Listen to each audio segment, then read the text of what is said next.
Briefly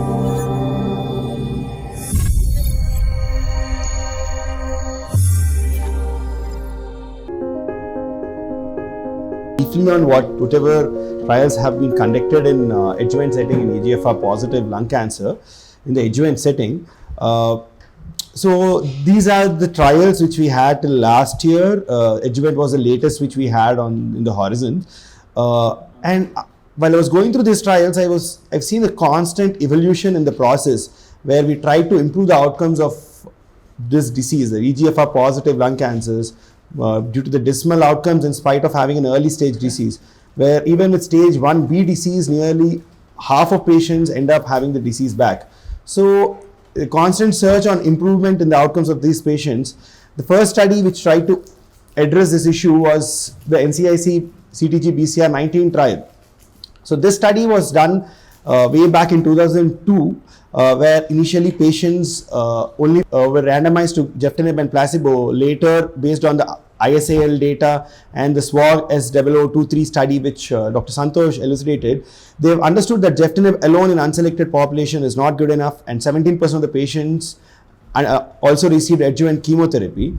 There was a protocol amendment, and 4 years from then, when the data of the ISAL study and the SWOG S0023 data were out, they've understood that in the unselected population, using geftinib was detrimental, and when the patient population was 503, they closed the study. So the accrual was not complete over the span of nearly 5 years. And as we can see in these graphs, there is definitely the geftinib arm was underperforming than the conventional chemotherapy arm, or the arm which received only placebo. So definitely geftinib must not be given in unselected population, which was also later seen in the metastatic setting. Now, later post-hoc analysis showed that patients who had EGFR mutation, and once we see curves of this kind where the stepping which is very evident on the Kaplan-Meier curve, it means the sample size is very minimal. In the patients which accrued 503 patients, only 15 patients harbored EGFR mutation, and this study was nowhere close to address the issue whether EGFR TKI can improve the survival of patients who underwent surgical resection of the lung cancer. So answers: no role of EGFR TKI in patients with wild type EGFR non-small cell carcinoma lung. Underpowered trial, accrual stalled because of the simultaneous data which was published in the metastatic setting. Now, this study did answer some questions, but though they were not adequate. So based on this study, the BR21 study, the post-hoc analysis showed that patients who had EGFR expression identified by IHC, or patients who had EGFR expression identified by FISH, more than 10 copy number expression, they've seen that there was some benefit of giving geftinib. So based on this, the RADIANT study started accruing. This was again during the era where EGFR mutation was an ideal biomarker, was not identified. The IPA study was just being recruited at that point of time. The preliminary analysis was just out. So the initial accrual of the study included IHC positive EGFR patients or the FISH positive EGFR patients. It was a double randomized study whether adjuvant chemotherapy is beneficial or non-beneficial, and whether erlotinib post adjuvant chemotherapy was beneficial or not. EGFR mutation status was assessed post hoc actually. The DFS and the OS in the EGFR mutation population was assessed post hoc. So again, this is the DFS study which showed that EGFR versus placebo, there was no difference in the DFS once we've taken the IHC positive or the FISH positive population. Whereas when the mutation positive population, which was around 160 patients of the total accrued patients, there was definitely benefit with erlotinib in the DFS setting, whereas in the overall survival analysis, there was no difference with the addition of erlotinib to this group. So the answers it gave was EGFR mutation probably is an ideal biomarker, though it didn't recruit patients based on EGFR mutation. Definitely IHC or FISH is not a predictive marker for adjuvant TKI. Because of hierarchical testing, DFS in the EGFR mutation positive was not significant, and EGFR mutation status was not used to stratify. That's the reason there were imbalances in the disease characteristics between the EGFR TKI arm and the placebo arm. So later, to answer this question, whether activating EGFR mutation is an ideal biomarker, the SELECT trial was done. This is a simple phase 2 study, single arm study, which was done away from the Asian countries. It was done in the US and the European countries, where EGFR mutation positive, selectively the 19 and the 21 mutation positive patients were enrolled. Post chemotherapy, the duration after chemotherapy was varied between 6 to 9 months after adjuvant chemotherapy. Patients were enrolled, and the DFS, it was predicted that at least 70% DFS at the end of 2 years means it's something which can be taken up for further analysis. At 2 years, the DFS was very high. It's as high as 90% in the study, and based on the stage 1, 2 and 3, the DFS was higher for patients with stage 1 disease, and stage 2 and 3 had similar DFS. And now the other thing which the study analyzed was at progression. Literally 40% of the patients did not receive the exact dose of the TKI or were not continuing the treatment for the exact treatment period, that is for 2 years. But once they relapsed, again when they were re-challenged with the same TKI, the benefit persisted in this group of patients, except in those patients who had progression while they were on EGFR TKI, and these patients unfortunately had T790M mutation.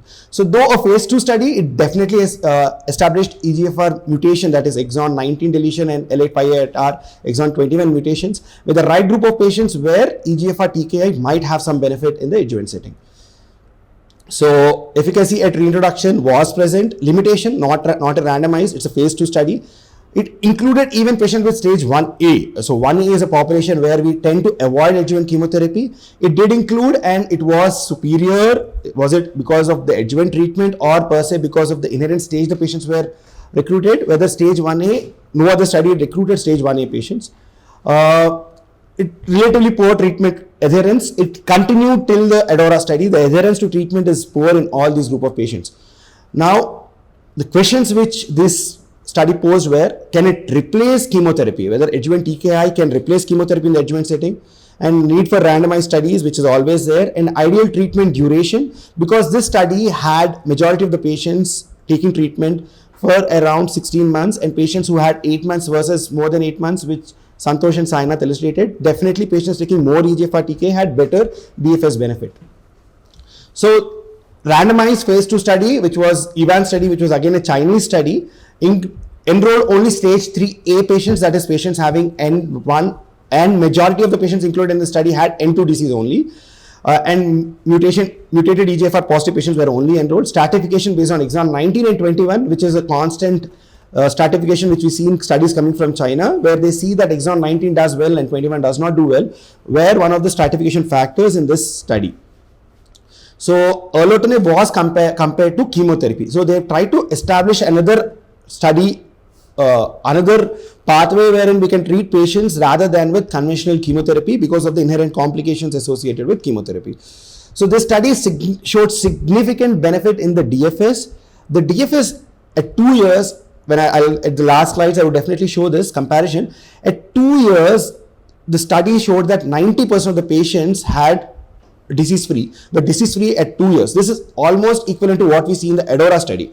And these curves which we see here more or less resemble the curves which we see in the ADAURA study. Though this is a phase 2 study, it's not good to compare both these studies because of the small arms, 50 patients in each arm, but we can see that the curves in these patients are similar to what we've seen with the ADAURA study, though with erlotinib only. So now, answers which it gave was adjuvant erlotinib improves DFS compared to chemotherapy. It's better tolerated definitely than chemotherapy. OS data is immature. It's a phase 2 study. And the study did show that exon 21 patients did not have a statistically significant DFS benefit in the subset analysis compared to exon 19. So there's a new question which this study posed. So now the adjuvant CTONG study was conducted a year, the enrollment accrual started a year prior to the EVAN study, and the results were also published a year prior to the EVAN study. So to maintain the chronology, I've reported the study before the EVAN, after the EVAN study. So the enrollment was already discussed by Dr. Santosh. So this study gave many answers. So I'll discuss about the adjuvant study, because this is the first study to report overall survival after complete maturity. This is a study which has the longest duration of follow-up, and this is a study which accrued the maximum number of patients at that point. So this was way back in 2009 where accrual for this study happened in China. So the updated analysis showed that the overall, so the DFS and the overall survival were not significant in this study. Though there was suppression in the DFS was seen early, but at 24 months, but later at 3 years, the curve started converging, the bow-shaped curve started converging, and yeah, and this is also, this later manifested into the overall survival data. No subgroup showed benefit in the overall survival when adjuvant TKI, that is Gefitinib, was compared to chemotherapy in this study population. So one interesting thing which was seen in this study was patients, as they were exposed to more duration of the TKI, that is 18 months of TKI versus less than 18 months of TKI, patients who received more duration of TKI, the survival or even the overall survival was superior, and which is something which Dr. Santosh clearly told, that more the patients are exposed to this cytostatic therapy, definitely the overall survival and the disease-free survival is going to improve in this population. So now, the year before the overall survival got published in the ASCO, there was a very interesting article which got published in the JTO, that is Journal for Thoracic Oncology. This compared what were the pattern of recurrences, both in the spatial terms, that is where did these tumors recur at progression, and when did these tumors recur. So based on this, we can identify why are these patients failing and what can we do to see that this failure does not happen. So the chemotherapy arm, that is the vinorelbine and the cisplatin arm, majority of the recurrences occurred extracranially, that is nearly 35% of the patients recurred extracranially, whereas in the Gefitinib arm, which is a first generation TKI, majority of the recurrences occurred intracranially. So CNS is a place where patients on Gefitinib fail, whereas CNS and extra CNS is a place where patients with chemotherapy fail. So spatial recurrences, CNS is a place where Gefitinib was not able to penetrate because of the blood-brain barrier, which we already know, and that's the reason patients failed on Gefitinib. So now this is the Kaplan-Meier curve saying that what was the pattern of recurrences and when did this recurrence happen. For patients on, that is the purple arm here is the patients who received chemotherapy, the recurrences started happening immediately at 9 months, and then the slope started increasing significantly at 2 years. And in patients, the red arm, that is in the red arm, that is the TKI, there's a constant increase which was seen over time, and this peaked during 24 months, and the largest peak was seen at 36 months. So now this is the hazard curve. So this is the hazard rate curves which will help us understand this even better. So we can see here till 12 months when patients were on adjuvant TKI, the recurrence rates, the hazard for recurrence was constant, and then it started increasing, peaked at nearly 30 to 36 months. Whereas with chemotherapy, the recurrence is maximum at somewhere between 9 to 12 months. There is a small dip at 2 years, and then the maximum was seen at 3 years. Again, as I've told, the majority of the recurrences happen in the CNS for patients on EGFR TKI, and in patients on chemotherapy, majority of the recurrences occur extracranially. On chemotherapy, majority of the recurrences occur extracranially. Now, let us understand what these graphs mean. So this is data which from Ducelli et al. This is a retrospective analysis of 1500 patients. Only 10% of the patients received adjuvant treatment in this study. This analyzed the temporal patterns of recurrences in patients with lung cancer post-resection. 1500 patients were enrolled. The first pattern of recurrence, first peak of recurrence usually occurs at 9 months. A small peak occurs at 2 years, and a third peak occurs at 3 years. So when we resect the patients of lung cancer, undergo surgery, this is a pattern of time when recurrences happen. So now what happens when you give chemotherapy? So chemotherapy is given for around 3 months in the adjuvant setting. The response rates with chemotherapy is around 30%. So at 0.7, we see that the first slope of the first peak is now diminished to 30%, and that then we see that recurrences again happen at two periods. That is one at 9 months, the second at 2 years, and the second at 3 months. Now what happens is with chemotherapy, the dormant cells which are lying low are usually killed by chemotherapy because it is cytostidal. And then we see after chemotherapy, the recurrence pattern emerges, the dormant cells now start proliferating, the peak happens. And that is the reason we see this kind of that is a saddle shaped curve which we see in the chemotherapy arm. So this is seen even in this study. Now what happens once we expose these patients to EGFR TKI. Now we see that EGFR TKI is given for a longer period. The response rates are deeper, that is 80% reduction in the population of curve, in this curve is seen. And we also see that because this is a site, majority of the cell kill is here is because of apoptosis, and there is always a larger population of cells which are dormant. Now these dormant cells continue to proliferate over time. And now once we superimpose both these curves, we see a constant pattern of growth which is seen with patients on EGFR TKI, and the peak of this recurrence occurs at 36 months. And what contributes to this peak? This is the CNS metastasis which we see in these group of patients, which start to happen from 24 to 36 months, and 36 months is when they peak. So this again is seen in this curve, which is reported in this temporal association study or in the JTO. So the next thing is we have to see that these agents are given in the adjuvant setting rather than in the metastatic setting. So a small mathematical equation. So in advanced setting, let's expect that 1 into 10 to the power 11 cells are there, and there is a 99.7% cell kill which we've seen in the in vitro studies because of EGFR TKI. Now at the end of this, we see that once you give these patients EGFR TKI, only 3 into 10 to the power 8 cells remain in the body. Now when we take the early stage, that is early stage patients who are suitable for surgery, only 1 into 10 to the power 10 cells remain, and with surgery there is a 99.9% cell kill, and with EGFR TKI the same, because it's a static drug, the same amount of cell kill is expected. We see only 3 into 10 to the power 4 cells remaining. So the potential for resistance is very less than what we see in the adjuvant setting. Now how do we eradicate these cells? Now like Sainath was telling, the pattern of resistance in the adjuvant setting or in the early stage lung cancer differs than what we see in the metastatic setting. Pathways like the AXL pathway, insulin like growth factor pathway, nuclear factor kappa B, beta catenin, STAT3, orokinase pathway have been reported to play a vital role in initiating dormancy in the tumor cells, and these are responsible for the drug tolerant cells which we see. So the answers with the ADAURA trial gave were adjuvant EGFR TKI definitely improves the DFS. We can always re-challenge, efficacy is maintained. We've seen this time and again both in the SELECT trial and also in the ADAURA trial. We've understood why tumors recur and when do they recur. Limitation, only 20 to 25% patients had PET-CT as a staging. Chemotherapy versus TKI was evaluated rather than chemotherapy followed by adjuvant TKI. The median duration, only 20 months was the median duration of EGFR TKI exposure, and we've seen that the longer these patients take EGFR TKI, the better is the survival for these group of patients. The questions is, how do we improve the compliance? How do we overcome the temporal and spatial recurrences? What is the role for MRD?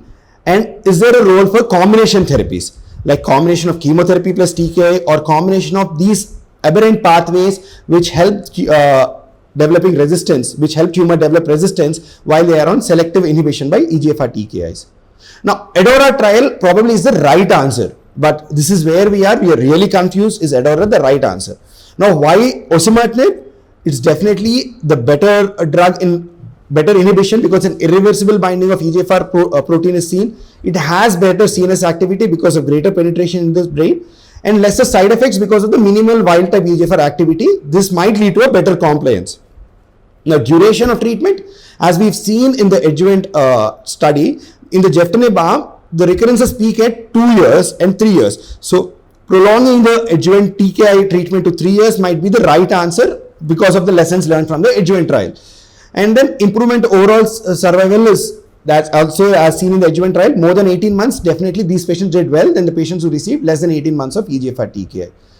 Dr. Sudha ma'am explained the enrollment of this study and the enrollment criteria and what was the endpoints in the study. We've seen that significant risk reduction was seen, nearly 83% risk reduction of recurrence was seen, and this is the first time in lung cancer in a phase 3 study we have seen this. But as I told you, even in the Ivan study, the hazard ratio was 0.23, which is more or less resembling the ADAURA study.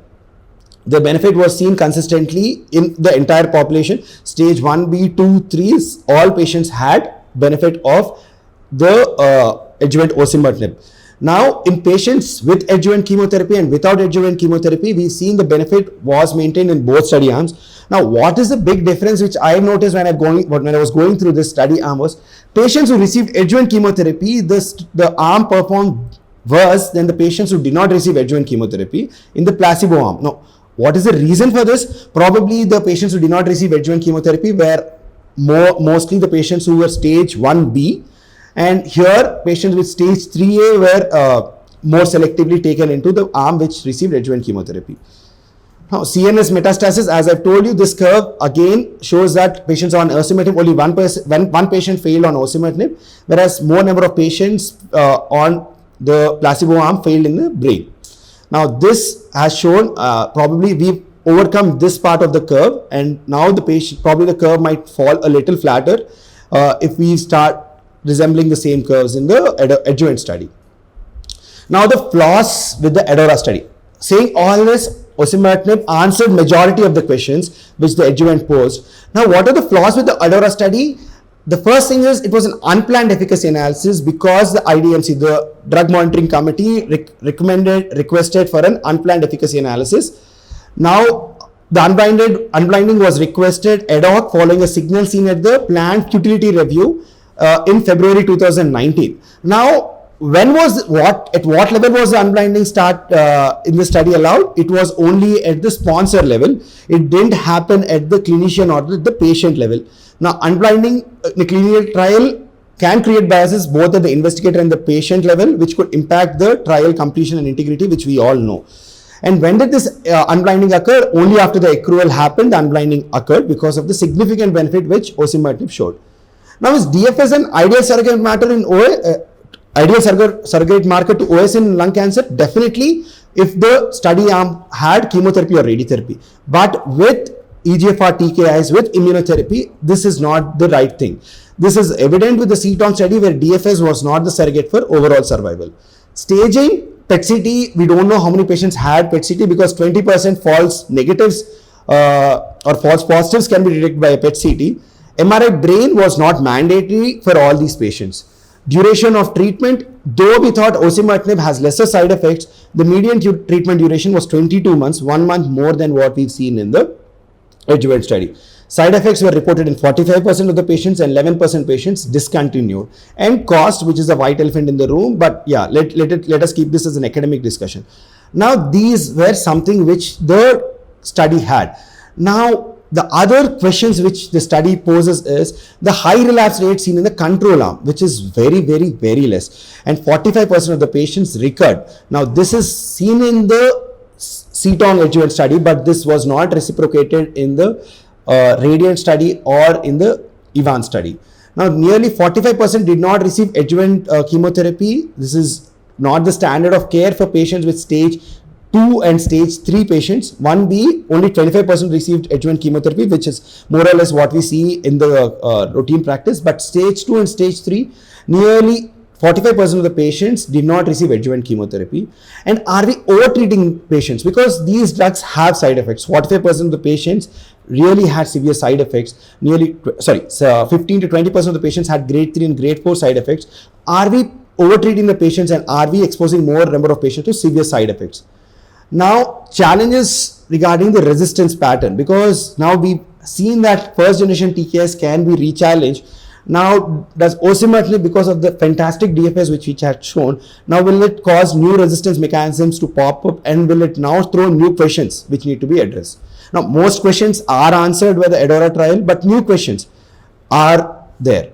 Will patients live longer, or will patients live longer without a radiographic progression? Just because patients don't progress on the scan doesn't mean they're living longer. Temporal spatial recurrences are new things which will pop up eventually as we see these patients during longer follow-up. And now, can we avoid chemotherapy? Now, as we've seen that both patients with chemotherapy or without chemotherapy had excellent DFS, can we avoid chemotherapy altogether in this study population is something which we will come to know as time progresses. So again, this is the collective 2-year DFS which I've told with the EVAN study had similar DFS, which is 81% in erlotinib, and in this study, this is somewhere near 89%. And this chemotherapy arm had 44% and the placebo arm here had 52% as the DFS at 2 years. So Both the EVAN study and the EDORA study have not published their overall survival data. We are waiting for the data of the EVAN study, which will come before the EDORA study. And let's see what will happen with the EDORA overall survival data, which is again one of the key secondary endpoints. Thank you.